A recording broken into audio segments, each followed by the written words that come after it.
ఇక లోక్సభ సమావేశాలు ప్రారంభమయ్యాయి. ఆ లైవ్ చూద్దాం. Map holes are very dangerous, potholes, and recent tech-based solutions are being developed to map the potholes on damaged roads. What steps have been taken by the union government to activate these solutions? Thank you. मंत्री जी आप देना चाहते हैं? मंत्री जी आप देना चाहते हैं? आप जवाब देना चाहते हैं? नहीं।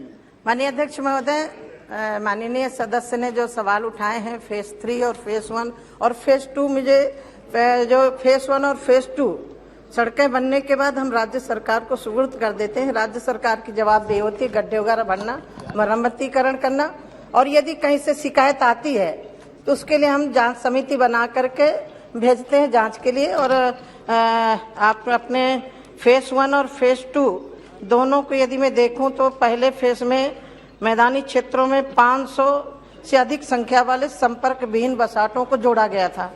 दूसरे उसमें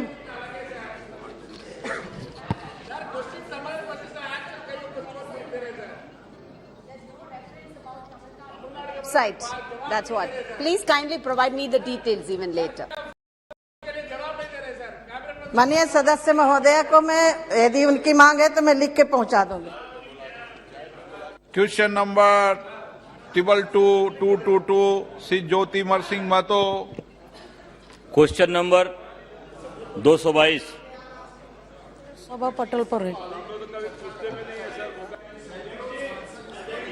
एक बैठिए। इस विषय पर डिटेल में चर्चा पिछले सत्र के समय हो गई थी। कॉल अटेंशन पर डिटेल चर्चा पिछले सत्र में हो चुकी है इस विषय पर। धन्यवाद माननीय अध्यक्ष महोदय। मैं माननीय मंत्री जी से ये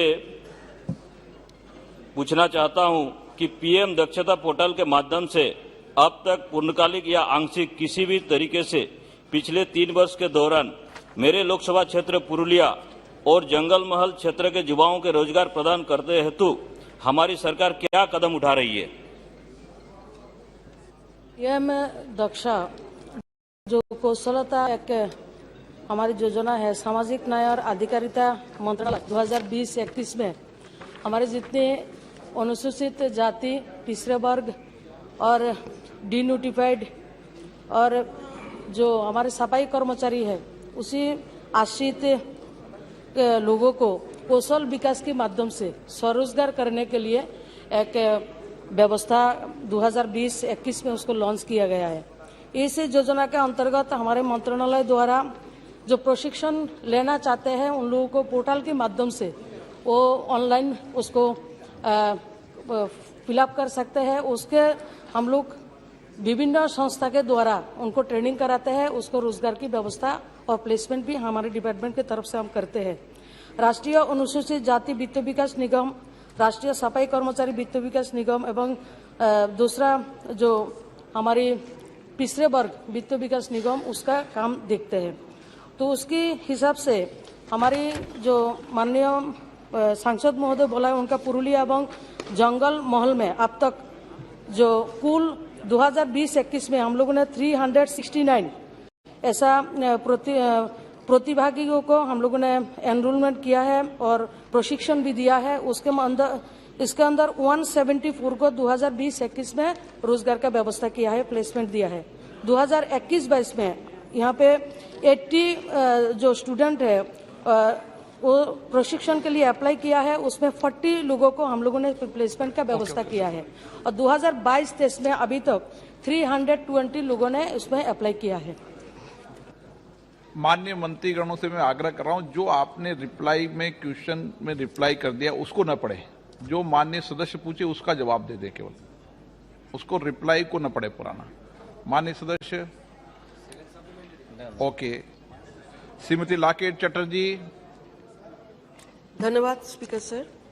Sir, the Ministry of Social Justice and Empowerment has launched the PM Dutch scheme to make skill development schemes accessible to the target groups of backward classes, SC and Safai Karmacharis. My question is whether the government has set any target to provide skill development to the target groups backward classes, scheduled castes and Safai Karmacharis for self-employment. If so, the detail thereof. The other steps taken by the government to make the skill development scheme to reach every marginalized persons of SC, OBC, EBC, DNT, sanitation workers in the country. The details of the outcome of above interventions with a particular reference to identify populations in West Bengal and the status of their progress. The manner in which the government is planning to develop the curriculum of the skill development training programs within the Yojana. Thank you. माननीय महोदय, इसी योजना के तहत हमारी 5 साल का कार्यक्रम तैयार है। 2020 से 21 से और 22 से लेके 2025 और 2026 तक 2,71,000 लोगों को प्रशिक्षित करने जाने के लिए हमारा व्यवस्था है। उसमें अनुमानित व्यय है 450 करोड़, तो उसका व्यवस्था है। अभी तक इसके लिए अनुसूचित जाति हो और पिछड़े वर्ग हो, आर्थिक रूप से पिछड़े वर्ग हो और डिन्यूटिफाइड जो घुमंत अर्धघुमंत जाति है, सबके लिए 2,71,000 लोगों को लक्ष्य प्रशिक्षण देने के लिए हम लोगों ने रखा है। उसके अलावा उसके पश्चिम बंगाल के संदर्भ में उन्होंने क्वेश्चन किया है। 2020-21 में हम लोगों ने 1,713 व्यक्तियों को इस योजना का अंतर्गत प्रशिक्षण प्रशिक्षण दिया गया है, जिसमें 679 व्यक्तियों को हम लोगों ने प्लेसमेंट का व्यवस्था किया है। 2021-22 में उसमें 3,347 व्यक्तियों को प्रशिक्षण का आरंभ किया गया है, जिसमें 674 व्यक्तियों को स्वरोजगार देने का काम हमारे डिपार्टमेंट की तरफ से किया गया है। श्री SS आलूवालिया जी। अध्यक्ष महोदय, ये PM दक्ष योजना हमारे जितने लोग जो प्रशिक्षित नहीं हैं उनके प्रशिक्षण के लिए ये दक्ष योजना शुरू की गई। मैं पश्चिम बंगाल से आता हूं। मेरी कॉन्स्टिट्यूएंसी बर्दवान और दुर्गापुर है।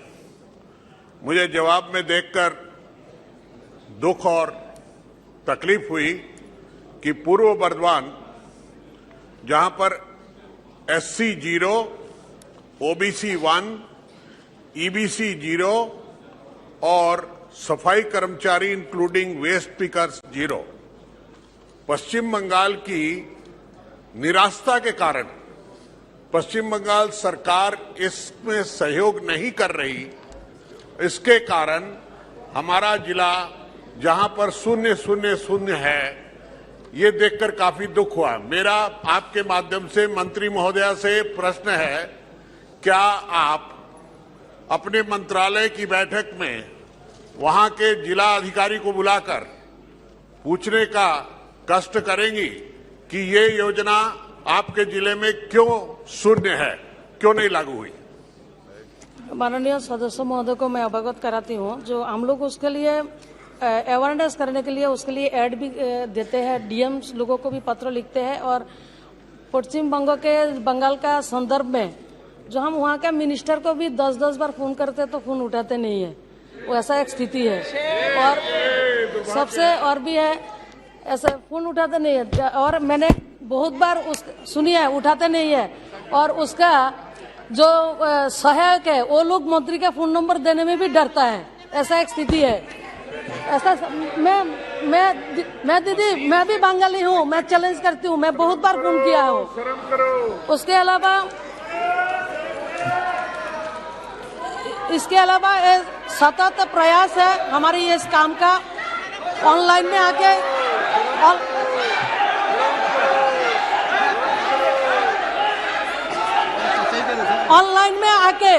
कोई भी व्यक्ति उसका स्वरोजगार योजना का फायदा उठाने के लिए, उसका ट्रेनिंग के लिए पर्चा भर सकते हैं। और हम लोगों ने 37 जो संस्था है उसका ट्रेनिंग के लिए हम काम करते हैं। और पश्चिम बंगाल के लिए पूरा देश भर में माननीय प्रधानमंत्री भी चाहते हैं जो आर्थिक रूप से पिछड़े वर्ग है, अनुसूचित जाति है, जो घुमंत जाति है, अर्ध घुमंत जाति है, सब लोगों को रोजगार मिले, उसको प्लेसमेंट मिले। इसीलिए PM दक्ष का लॉन्च किया गया। इसीलिए मैं जब भी सदन में हमारे माननीय सांसद है सबको मैं रिक्वेस्ट करूंगी अपने अपने क्षेत्रों में जागरूकता बढ़ाने के लिए, उसका फायदा ज्यादातर लोगों को पहुंचे। माननीय प्रधानमंत्री जी का जो सपना है उसको पूरा करने के लिए हम सब लोग आगे आए तो उसका फायदा हम पहुंचा सकते हैं। रंजन चौधरी जी। यार ये तो बंगाल की संदर्भ में सवाल है, इसलिए मैं इच्छा जाता है हम पूछने के लिए। बात यह कि मेरा डिस्ट्रिक्ट का नाम है मुर्शिदाबाद। ये मुर्शिदाबाद डिस्ट्रिक्ट एक एस्पिरेशनल डिस्ट्रिक्ट के हैसियत से माना जाता है और ये मुर्शिदाबाद की आबादी 80 लाख से ज्यादा है, लेकिन यहाँ कोई नाम नहीं है मुर्शिदाबाद की। जैसे आलूवालिया जी से बोल रहे थे, हमारे ये मुर्शिदाबाद डिस्ट्रिक्ट में कोई नाम नहीं। परेशान है क्योंकि फोन नहीं उठाना, बात नहीं करना, ये आदत बन गई है। लेकिन आपकी तरफ से इस विषय पे कौन सा जा रहा है मुझे जानना चाहिए, क्योंकि मेरा डिस्ट्रिक्ट एक गरीब डिस्ट्रिक्ट है, एस्पिरेशनल डिस्ट्रिक्ट में इनका गिनती किए जाते हैं, इसलिए मुर्शिदाबाद डिस्ट्रिक्ट में थोड़ा ध्यान दिया करो। हमारे जो इतना लाभार्थी है पीएम दक्ष पोर्टल में आके उसका ऑनलाइन उसको फॉर्म फिलअप कर सकते हैं और जो जगह में नियर बाई कोई हमारे संस्था है हम उसको ट्रेनिंग दिलाते हैं। ट्रेनिंग देने के वेलफेयर से लेके ओबीसी वेलफेयर से लेके हमारे जितने भी सफाई कर्मचारी वेलफेयर है वहां से उसको ऋण देके उसको स्वावलंबी बनाने के लिए हम काम करते हैं। और मुर्शिदाबाद के संदर्भ में कोई हल्ला नहीं करना, मैं रिक्वेस्ट करती हूँ। मुर्शिदाबाद में हम लोग पिछले 1 साल में मंत्री बनने के बाद वहाँ पे एक वो करने के लिए जो हमारा दिव्यांगजन और सीनियर सिटीजन के लिए अप्लायंसेस बांटने के लिए मैंने 3 बार कोशिश किया, हमको बोला नहीं करने के लिए। 16,000 लोगों को हम लोगों ने असेसमेंट करके रखा है। लोग जब भी हम लोगों को बोलेंगे 16,000 लोगों को 12 करोड़ रुपया का सामान अप्लायंसेस बांटने के लिए माननीय प्रधानमंत्री जी दिव्यांगजन जो सीनियर सिटीजन है उनको आगे ले जाने के लिए उनका जो सोच है उसको करने के लिए कोशिश करते हैं, लेकिन वेस्ट बंगाल से हम लोगों को मदद नहीं मिलता। मदद करिए, हम करने के लिए तैयार है। Shri Anupuram 223 question number 223 Shri Anumula Revanth Reddy. माननीय मंत्री जी। उत्तर सभा पटल पर रख दिया गया है। Shri Dushyant Singh ji. Speaker sir, Speaker sir, in last 2 years there was a pandemic, the COVID pandemic, COVID-19. We need a greater collaboration between research and human health and animal health. About 1.6 billion people have cattle. This translates to about 280 million farmers which are having about 116 billion in the dairy industry. Sir, my question to the minister is, has the government created a successful animal pandemic preparedness model, a seamless coordination by which increase investment of economic resilience and the government की एक policy है one health unit जो gate foundation के द्वारा की गई है, क्या सरकार ये कोई मैकेनिज्म क्रिएट करी है to seamless exchange through the National Digital Livestock Mission? Sir, इसमें आप क्या जो राजस्थान से आता हूं, हमारे प्रांत में वर्तमान में लंपी स्किन डिजीज का माननीय सदस्य शॉर्ट में क्वेश्चन। सर 1 मिनट सर, जो लंपी स्किन डिजीज का हो रहा है, माननीय मुख्यमंत्री जी के क्षेत्र में ये पूरी डिजीज हो चुकी है और मैं आपसे पूछना चाहता हूं कि जो आगे जो बीमारी हमारे जो एनिमल से जो ह्यूमन को आती है उसको बचाने के लिए उनके सही तरह से वैक्सीन देने के लिए और वर्तमान राजस्थान सरकार में जो लाइव स्टॉक बढ़ रही है उसके लिए आप क्या करने जा रहे हैं? अध्यक्ष जी, सवाल तो खैर दूसरा है लेकिन मैं जवाब दूंगा। बिल्कुल। ये गेट फाउंडेशन के साथ एक प्रोग्राम चल रहा है, पायलट प्रोजेक्ट के तौर पर उत्तराखंड में भारत सरकार के द्वारा शुरू किया गया है, हेल्थ मिनिस्ट्री और एनिमल हस्बेंड्री मिनिस्ट्री के सहयोग के साथ। और जो इनका लंपी स्किन के बारे में सवाल है, ये गुजरात और राजस्थान में बीमारी इस समय फैली हुई है और हमारी टीम आज राजस्थान में है। पिछले हफ्ते भी टीम गई थी, आज भी आई हुई है। भोपाल में हमारी एक लेबोरेटरी है और सेंट्रल गवर्नमेंट की टीम इस समय राजस्थान में है। राजस्थान सरकार की तरफ से एस्केड में हम मदद करते हैं, 60% भारत सरकार देगी, 40% प्रदेश सरकार। अगर वैक्सीनेशन की शुरुआत की जाती है तो गोट पॉक्स वैक्सीन इस का वैक्सीनेशन होगा इसमें, लेकिन अभी तक प्रदेश सरकार की तरफ से कोई प्रपोजल आज तक नहीं आया है। हम लगातार टच में हैं, जैसे ही प्रपोजल आएगा भारत सरकार की तरफ से धन उपलब्ध कराया जाएगा और वैक्सीनेशन इसमें किया जाएगा। राम शिरो मणि वर्मा। अध्यक्ष जी बहुत बहुत धन्यवाद। क्या माननीय मंत्री जी सदन को बताएंगे कि उत्तर प्रदेश में मत्स्य पालन और डेयरी फार्म में सरकार द्वारा पहले दिए जाने वाली सब्सिडी को बढ़ाने पर सरकार विचार कर रही है या सब्सिडी बढ़ाने का कोई प्रस्ताव है या नहीं? फिशरी डिपार्टमेंट का सवाल है, लेकिन हमारी ज्यादातर जो सब्सिडी की स्कीम है वो फार्मर ओरिएंटेड है कि फिशरी फार्मर अप्लाई करते हैं, केंद्र सरकार प्रदेश सरकार के सहयोग से मिलकर उसमें सब्सिडी अलग से टारगेट प्रदेश के नहीं है, ज्यादातर टारगेट अगर बेनिफिशियरी ओरिएंटेड स्कीम्स हैं इसमें। श्रीमती महुआ मित्रा। Thank you, Honourable Speaker, sir. Sir, with your permission, I'd like to ask the Honourable Minister, in the case of animal husbandry and dairy farming, as you know, most of India is not organized dairy farming. It is individual farmers who are keeping the cow. Now, after 12 years of age, a milk cow does not produce any more milk, but it costs 500 rupees a day or more in fodder to keep that cow. Now, when you see poor farmers, there is no public, not like Australia, there is public land for grazing. So the cattle cannot graze, there is nothing to graze, plus it costs 500 rupees a day. So individual farmers are not being able to feed the cows. And is there any kind of sustained program on a pan-India basis by which individual farmers after 12 years of age can give help to fodder? Thank you, sir. आपका सवाल बिल्कुल ठीक है और ये समस्या है, इसमें भी कोई शक नहीं है, लेकिन इस समस्या का जो समाधान है, चूंकि स्टेट सब्जेक्ट है, ये हमारे जुरिडिक्शन में नहीं आता। ये पश्चिम बंगाल सरकार गौशाला खोल सकती है, कोई भी प्रदेश सरकार गौशाला खोल के उसमें रखे, ये आपके अधिकार क्षेत्र में, हमारे अधिकार क्षेत्र में नहीं है। उत्तर प्रदेश ने खोला। क्वेश्चन नंबर कई प्रदेश सरकारों ने खोले भी हैं। क्वेश्चन नंबर 224 हाजी फजलुर रहमान।